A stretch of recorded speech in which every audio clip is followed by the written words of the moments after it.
Bonjour à tous. On a tendu un piège à Daniel. Ceux qui convoitent sa place sont allés voir le roi Darius et lui ont proposé un marché, ou plus exactement, ont proposé de l'honorer. Voilà, pendant 30 jours, publie un décret pour que personne ne puisse prier quelqu'un d'autre que toi. Alors évidemment, le roi Darius se sent flatté, il bombe le torse et puis il signe immédiatement le décret, sans voir que derrière, il y a en fait non pas le désir de l'honorer, sincère, profond, mais simplement le désir d'écarter un rival, d'écarter Daniel. Daniel entend parler de ce complot. Et parfois dans notre vie, nous sommes en proie aussi à des personnes qui ne nous aiment pas, qui n'aiment pas notre foi, qui n'aiment pas notre manière de vivre, qui n'aiment pas notre éthique, et qui ont le désir de nous détruire, de nous détourner de leur voie, de nous détourner de leur chemin. Que va faire Daniel? Dans son livre, au chapitre 6, et au verset 11, il est écrit la chose suivante. Lorsque Daniel sut que le décret était signé, il monta dans sa maison où les fenêtres de la chambre haute étaient ouvertes dans la direction de Jérusalem.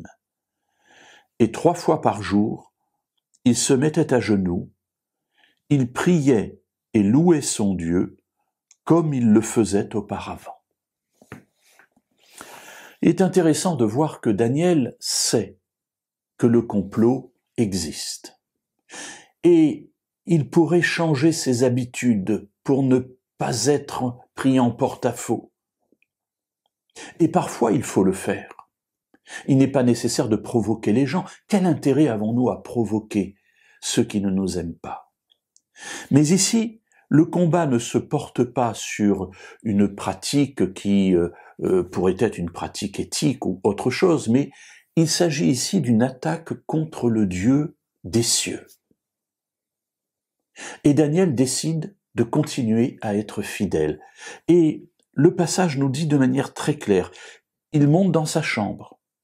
Il ouvre les fenêtres en direction de Jérusalem, parce que c'est en direction de Jérusalem qu'on prie, parce que c'est là-bas que se trouve habituellement, que se trouvait à ce moment-là, puisque le temple est détruit, eh bien, la maison de Dieu. Et 3 fois par jour, il loue Dieu, il le prie en se mettant à genoux, et le texte rajoute comme il le faisait auparavant. Daniel ne change rien à ses habitudes, parce qu'il sait que s'il lâche sur ce plan-là, eh bien ses ennemis auront gagné. Alors il sait que pour sa vie, il sait que pour son être intérieur, pour sa force, il lui est nécessaire chaque jour, comme il le faisait auparavant, d'aller vers Dieu afin de recevoir de lui sa force. Alors il ne change rien. Non, mes amis.